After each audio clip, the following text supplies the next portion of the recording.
What's up? I'm back. It's been a minute. I'm back from vacation. I'm back from my hiatus. I'm back from my mental block. But on this episode, I want to talk about merit, or the falsehood behind merit. America tells a story. It tells a tale about meritocracy, which is not real. It couldn't be further from the truth. And black people, we know this personally. We know it's about who you know and not necessarily what you know to get ahead in this country.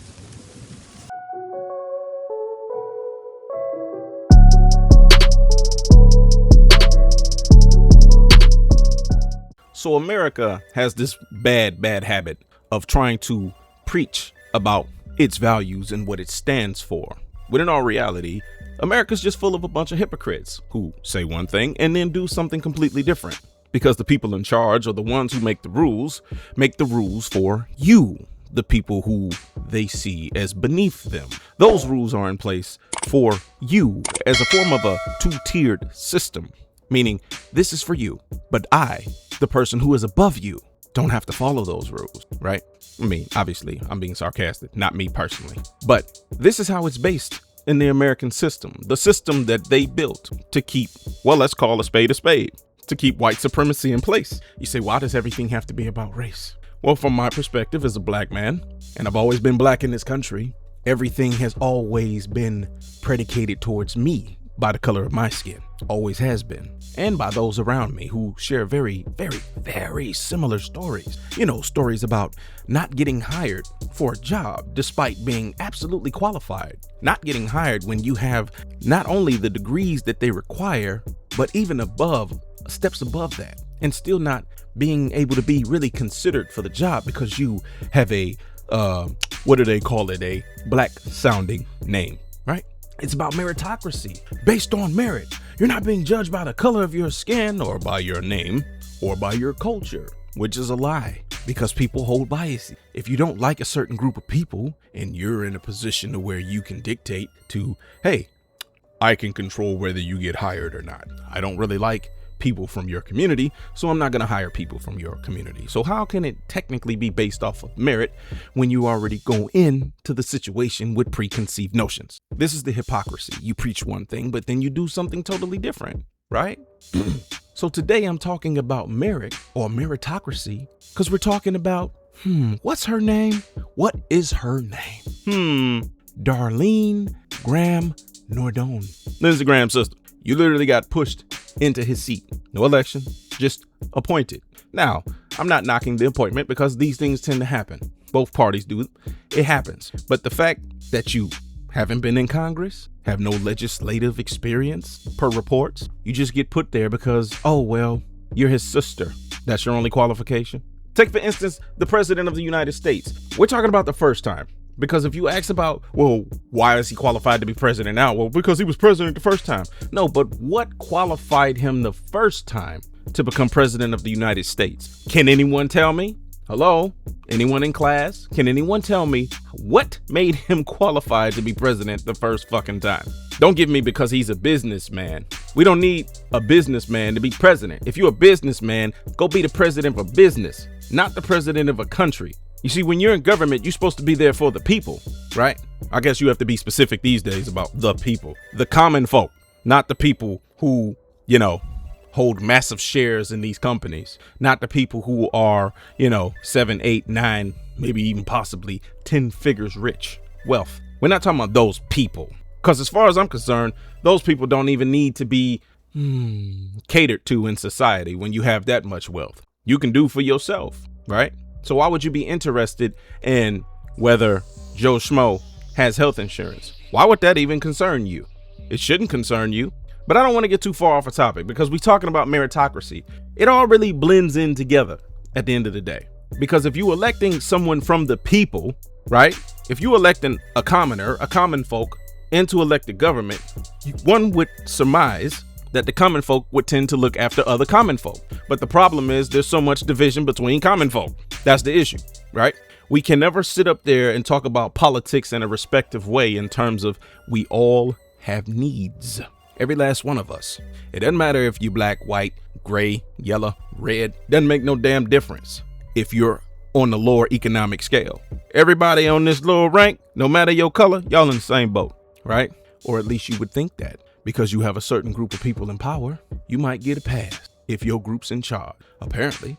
And that's what they're afraid of. That's why they don't want nobody else to ever achieve that status of actually obtaining power, because they think they're going to do exactly what they're doing. You look out for your own, right? Fair is fair. If you can do it, why can't I do it? Because I'm telling you right now, as a black man, of course I would never be elected to any public office. But if I ever got in power, I'm definitely looking out for black folks first. Didn't say I wouldn't look out for anybody else, but I'm definitely looking out for black people first, because we always get shitted on. We always get skipped or not even looked at all. So you damn right. I'm looking out for black folks first and foremost. People have been telling me I should run for office for at least 10 years. I'm not going to run for office. Hell, I'm not a viable candidate. I talk too much shit. I got too many clips, too many videos that they could run campaign ads against me. But if it's based on merit, maybe I'd have a chance, right? Wrong. It's not based on merit. So with this video, I'm about to show you this tweet. This tweet that helps break down exactly what I'm talking about. He's talking about Darlene Graham, and he's pointing out exactly what it is that I'm talking about. So here's a post from Bishop Talbert Swan. So this is what MAGA calls merit. Donald Trump spent the last year preaching that jobs should be based on merit, not race, not gender, not diversity, not equity. His administration dismantled DEI programs, purged federal workers, and helped create a federal workforce contraction in which roughly 300,000 black women lost their government jobs. We were told this was necessary because America had to stop supposedly giving jobs to, quote, unqualified, unquote, people and return to, quote, merit, unquote. Then Lindsey Graham dies. And who does Donald Trump recommend to replace a United States senator? Lindsey Graham's sister. Not because she had distinguished herself in foreign policy, not because she had served in Congress, not because she had demonstrated expertise in national security, because she was Lindsey Graham's sister. And now sitting in a debate, seeking a full term in the United States Senate, a body responsible for declaring war, confirming national security officials, approving defense spending, and shaping American foreign policy, she is asked about national security and admits, quote, I'm not that informed on national security, unquote. But she supports the military. You cannot make this hypocrisy up. A black woman can have degrees, decades of experience, glowing evaluations, and an entire career in public service, and MAGA will sneer that she must have been a DEI hire.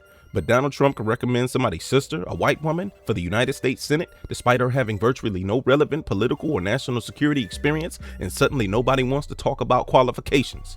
That tells me what their war on DEI was always really about. Merit was never the standard. It was the slogan. When black people and women advance, MAGA demands resumes, credentials, experience, and proof that we belong. When their friends, relatives, and loyalists get the position, apparently the only qualification necessary is who you know or who you're related to. They didn't eliminate preferential treatment. They changed who gets preferred. And this is the video with the receipt. So here's the video. Senator, are Taiwan and the South China Sea national security issues for the United States? If so, why? I'm sorry, could you repeat the question? Are Taiwan and the South China Sea national security issues for the United States, and if so, why or how? I'm just going to be honest here. I'm not on national security. I'm not that informed on national security,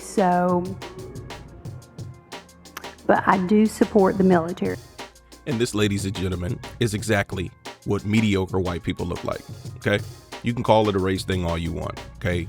You can say I'm prejudiced all you want, okay? I don't care at this point. I'm getting older and I don't care.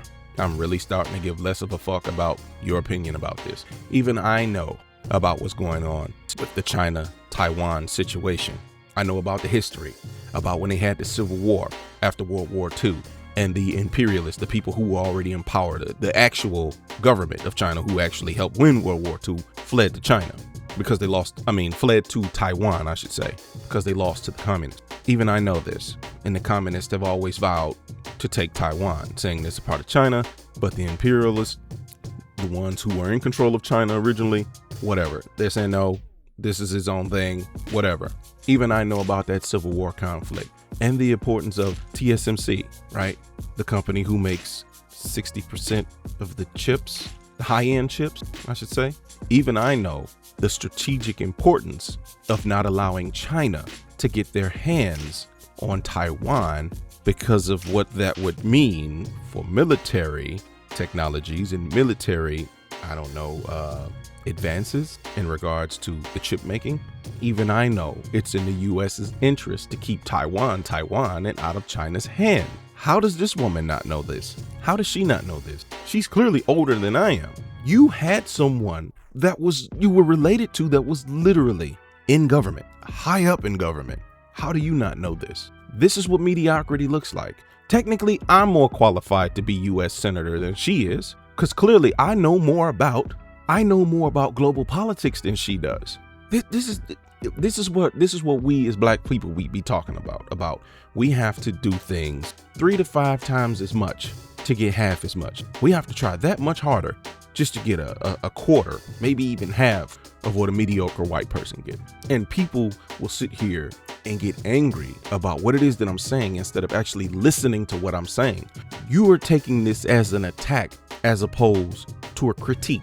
An attack and a critique are two different things. But people will get in their emotions, they'll get in their feelings, and they'll say, well. Exactly. Because racism makes no sense. But that's what they live by. That's their culture, to be racist, right? And if you can't understand how I'm connecting the dots here, then I don't know what to tell you. But the fact that this woman clearly looks like she's on a debate stage, whatever. How do you go into a debate and not anticipate the questions you're going to be asked? The Senate deals with foreign policy.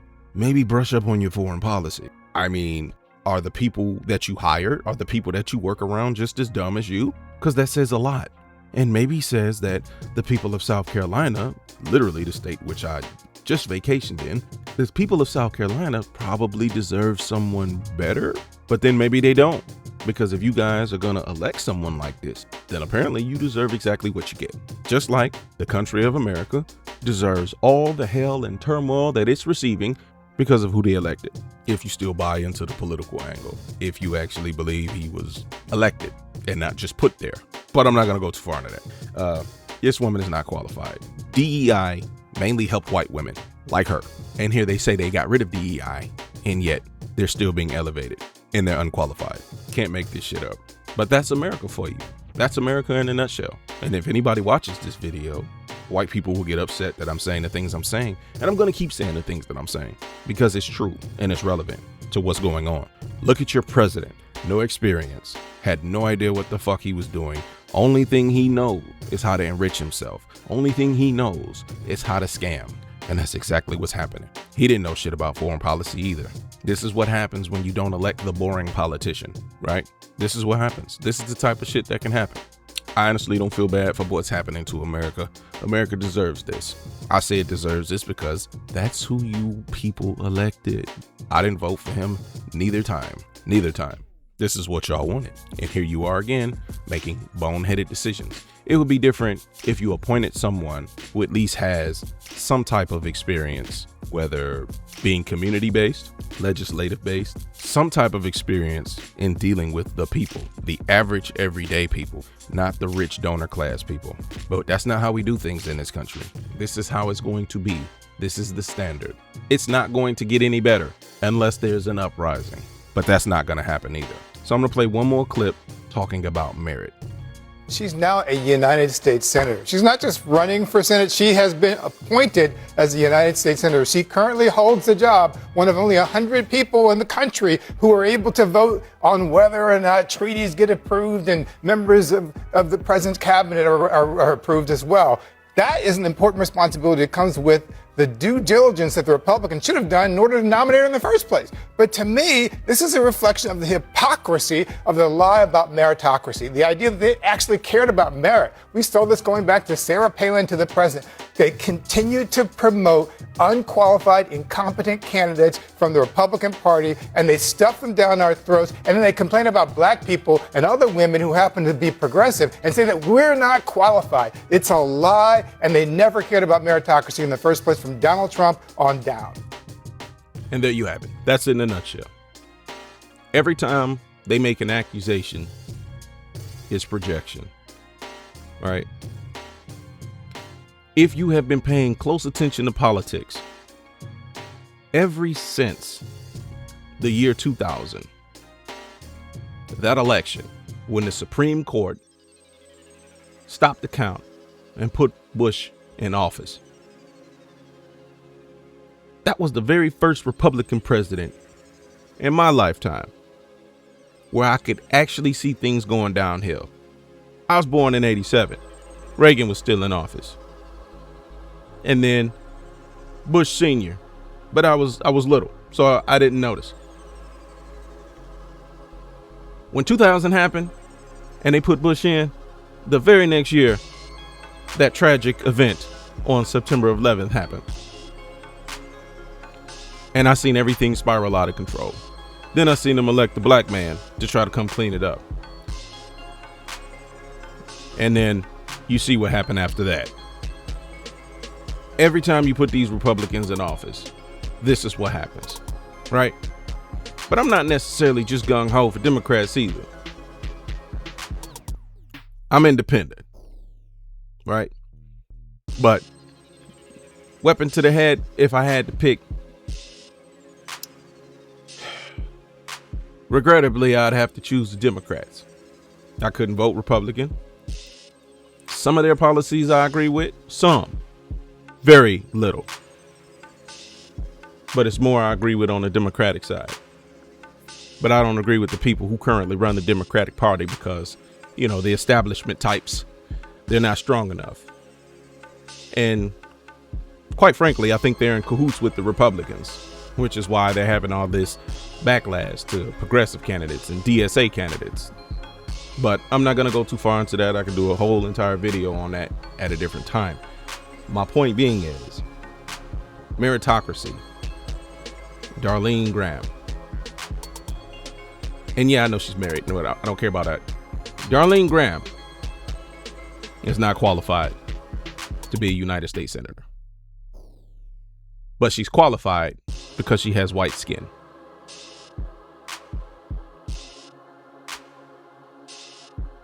That's it. She's qualified because she has white skin. And because she's a Republican. It's not done based off merit. It's done based on who you agree with. That's today's show. Remember, if you like the content, definitely give it a thumbs up because the people who don't like it are definitely going to try to thumbs down my video. If you rock with me, you like my opinions, you like my views on things, make sure you hit that subscribe button. I'm not going to beg, but it would be greatly appreciated to help my small channel grow into an even bigger one. I appreciate you. And until next time, just be safe out there. Peace out.